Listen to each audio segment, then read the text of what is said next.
محمد رسول اللہ حسبی ربی جل اللہ. یوں قرآن پاک پہ یہ بھی اعتراض کیا کرتے تھے کہ اگر یہ مسلمانوں سے کہتے تھے کہ اگر یہ قرآن اللہ کی طرف سے ہے اور تمہاری شریعت جو ہے الہامی ہے تو اس نے احکام توریت وغیرہ کو کیوں منسوخ کیا، کہ توریت بھی تو اللہ تعالیٰ کی کتاب تھی، تو اللہ تعالیٰ نے اس شریعت کو کیوں منسوخ کیا، اور پھر خود ہی اپنی شریعت کے بعض احکام کو ایک وقت نافذ کیا اور دوسرے وقت موقوف کیا. یعنی قرآن پاک میں کچھ آیات ایسی ہیں جو پچھلی آیتوں کو نسخ کرتی ہیں. نسخ سے مراد یہ ہوتا ہے کہ نسخ کے لفظی معنی بنتے ہیں لغت میں مٹانا، بدلنا، کسی چیز کو بیکار کر دینا، زائل کر دینا، اور لکھنے کے بھی آتے ہیں. لیکن اصطلاح کتاب سنت میں نسخ کا مطلب ہے کہ ایک حکم کی بجائے کوئی دوسرا حکم جاری کیا جائے، خواہ وہ دوسرا حکم یہی ہو کہ سابق حکم بالکل ختم کر دیا جائے، یا یہ ہو کہ اس کی جگہ کوئی دوسرا عمل بتا دیا جائے. جیسے ابتدائی اسلام میں عدت کا حکم جو تھا 1 سال تھا، بعد میں اس حکم کو منسوخ کر کے 4 ماہ اور 10 دن مقرر کیا گیا. اور ایسی بہت سی آیات قرآن پاک کی ہیں جو بعض آیتوں کو منسوخ کرتی ہیں. تو یہود جو ہے قرآن پاک پہ اس چیز کا بھی اعتراض کرتے تھے کہ اللہ نے توریت کو کیوں منسوخ کیا، توریت بھی تو اللہ کی کتاب تھی. پھر یہ کہ قرآن کے اپنے ہی حکم جو ہے وہ کیوں ایک آیت جو ہے دوسری آیت سے کیوں منسوخ ہو جاتی ہے. تو ان آیتوں میں اللہ تعالیٰ یہود کے اعتراض کا یہی جواب دیتے ہیں، ما ننسخ من آیا، جو ہم منسوخ کرتے ہیں کسی آیت کو،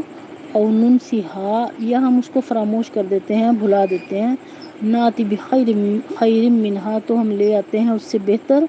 او مثلیہا، یا اسی کے مثل، یعنی برکت میں اس کے مثل ہی ہوتی ہے. علم تعلم، کیا تو نہیں جانتا، ان اللہ علی کل شیء قدیر، یہ کہ اللہ تعالیٰ کو ہر چیز پر قدرت ہے. یعنی اللہ تعالیٰ کی حکمت ہے کہ اللہ تعالیٰ نے اگر کوئی حکم پہلے دیا اور بعد میں اس کو منسوخ کر دیا تو اس میں اللہ کی حکمت ہوتی ہے. جیسے کہ اب شراب کے بارے میں حکم ہے، ایک بار میں شراب حرام نہیں ہوئی، ابتدا میں کہا گیا کہ شراب تم لوگوں نے پی ہو تو نماز کے قریب مت جاؤ. اس میں وجہ یہ تھی کہ عرب کے جو لوگ تھے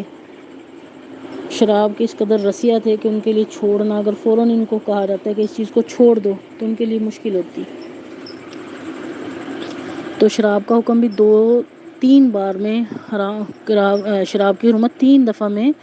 ثابت ہوئی. پہلی دفعہ میں یہی کہا گیا کہ شراب جو ہے اس کے اندر فائدہ کم ہے اور نقصان زیادہ ہے، اور دوسرا یہ کہ شراب پیو تو تم نے شراب پینے کی حالت میں نماز کے قریب مت جایا کرو.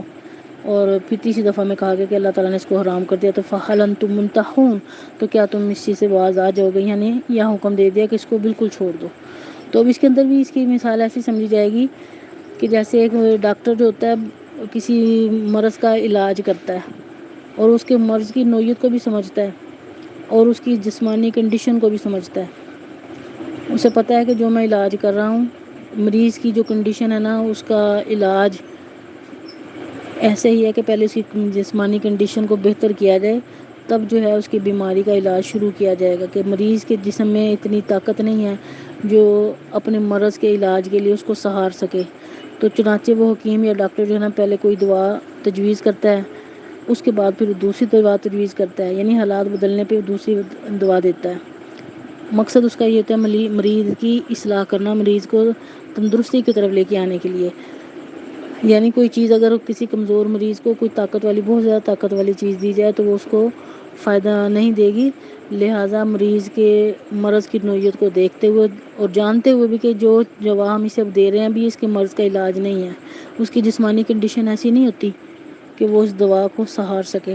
چنانچہ وہ اچھا طبیب جو ہے حالات کو دیکھ کے دوا تجویز کرتا ہے. اب جانتا بھی ہے کہ 2-4 روز کے بعد مریض کا جو حال بدلے گا تو مجھے اس کی دوسری دوا جو ہے تجویز کرنی ہوگی. بالکل اسی طرح اللہ تعالیٰ تو انسان کے خالق ہیں، انسانوں کے، تو وہ انسان کے مزاج کو بہتر سمجھتے ہیں. چنانچہ قرآن کی اگر بعض آیتوں سے منسوخ ہوئیں تو اس میں بھی کوئی نہ کوئی حکمت تھی. اور اللہ تعالیٰ یہی فرماتے ہیں کہ اگر ہم کوئی آیت کو منسوخ کر دیتے ہیں یا ہم اس کی جگہ یا اس کو بدل دیتے ہیں یا اس کو بھلا دیتے ہیں تو ہم اس سے بہتر لے آتے ہیں یا کم از کم اسی کے برابر ہوتی ہے. اور اللہ تعالیٰ کو ہر چیز پر قدرت ہے۔ اگر ارشاد ہوتا ہے علم تعلم ان اللہ لہ ملک السماوات والارض، کیا تو نہیں جانتا یہ کہ اللہ اسی کی ہے بادشاہت آسمانوں میں بھی اور زمین میں بھی۔ وما لکم من دون اللہ من ولی ولا نصیر، اور نہیں ہے تمہارے لیے اللہ کے سوا نہ تو کوئی حمایتی اور نہ ہی کوئی مددگار۔ یعنی اللہ تعالیٰ جو ہے، اللہ تعالیٰ کی بادشاہ صرف زمینوں پہ، آسمانوں پہ، ہر جگہ پہ جو ہے نا اللہ کی بادشاہت ہے۔ آپ کو کیا تم اس بات کو نہیں جانتے کہ اللہ تعالیٰ کا حکم ہر جگہ چلتا ہے، آسمانوں میں بھی اور زمین میں بھی۔ وہ مالک بھی ہے، اگر اس نے کسی حکم کو بدلا اس کے اندر کسی حکمت کی بنا پہ بدلا، اور اگر کوئی دوسرا حکم آیا تو وہ اس سے پہلے والے سے بہتر ہی آیا۔ تو تم ان چیزوں کو نہیں سمجھتے کہ وہ مال، اور اس چیز کو جان لو کہ وما لکم من دون اللہ من ولی ولا نصیر، کہ تمہارے لیے اللہ کے سوا نہ تو کوئی دوست ہو سکتا ہے اور نہ ہی کوئی مددگار ہو سکتا ہے۔ اگر ارشاد ہوتا ہے ام تریدون، کیا تم چاہتے ہو، ان تسألوا رسولکم، یہ کہ تم سوال کرو اپنے رسول سے، کما سئل موسیٰ،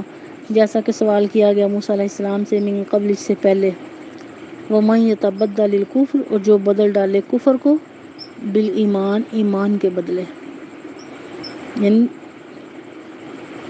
اور جو کوئی بدل ڈالے، جو کوئی اختیار کر لے کفر کو ایمان کے بدلے، فقط ضل سواء السبیل، تو وہ بھٹک گیا راستے سے۔ کہ کیا تم مسلمان یہ چاہتے ہو کہ اپنے رسول سے درخواست کرو جیسے کہ حضرت موسیٰ علیہ السلام سے سوال کیے گئے، اور جو شخص بجائے ایمان لانے کے کفر کرے، بلا شک وہ شخص جو ہے راہ راست سے دور جا پڑا۔ اب یہود جو تھے ان کو عادت تھی کہ وہ بہت زیادہ سوال کیا کرتے تھے، جیسے بھی واقعہ گزرا ہے گائے کے بارے میں کہ اللہ تعالیٰ نے ان کو حکم دیا تھا کہ گائے کو ذبح کرو تو تمہارا مسئلہ حل ہو جائے گا، لیکن ان لوگوں نے بار بار سوال کیا، جتنے زیادہ سوال کرتے رہے سوال کی وجہ سے ان کے اوپر تنگی بھی ہوتی رہی۔ تو یہاں پہ یہی منع کیا جا رہا ہے کہ ایمان والوں کہ جب تم کثرت سوال سے بچو۔ یہود کو اگرچہ حضور صلی اللہ علیہ وسلم کی نبوت کا، آپ کی بشارات کا، معجزات کا یقین تھا، مگر حسد اور عناد کی وجہ سے برابر ایسی حرکتیں کرتے تھے کہ اہل اسلام کو طرح طرح کے شکوک اور شبہات پیدا ہوں۔ پھر یہود کے کہنے سننے سے بعض سیدھے سادے مسلمان نبی صلی اللہ علیہ وسلم سے الٹے سیدھے سوالات بھی کرتے تھے۔ تو اس آیت میں اللہ تعالیٰ نے جن سوالوں سے منع کیا ہے تو وہ یہی ہے کہ اہل اسلام کو فضول اور کثرت سوال سے روک دیا، کیونکہ جب اللہ کے نبی صلی اللہ علیہ وسلم کے پاس، جیسے ایک بار نبی صلی اللہ علیہ وسلم نے جو فرمایا کہ تم پر حج فرض ہے، تو ایک شخص نے کہا کہ کیا ہر سال؟ تو اللہ کے نبی صلی اللہ علیہ وسلم نے اس پر خاموشی اختیار کی، اور کچھ دیر بعد پھر فرمایا کہ اگر میں کہہ دیتا ہاں تو تمہارے لیے پھر ہر سال حج فرض ہو رہا تھا۔ تو ظاہر ہے یہ ایک سخت کام ہوتا، تو اس لیے بعض اوقات سوال کرنے کی وجہ سے کسی جگہ کوئی حکم اللہ تعالیٰ نے کھول کر بیان کیا ہے اور کسی جگہ پہ شریعت نے خاموشی اختیار کی ہے، اور خصوصی طور پہ جب کہ نبی صلی اللہ علیہ وسلم کی موجودگی میں اگر سوال کیا جائے اور اللہ تعالیٰ کی طرف سے کچھ پوچھا جائے اور کوئی حکم سخت ہو جائے سوال کرنے کی وجہ سے، تو بہتر ہے کہ کثرت سوال سے، فضول قسم کے سوال سے منع کیا گیا۔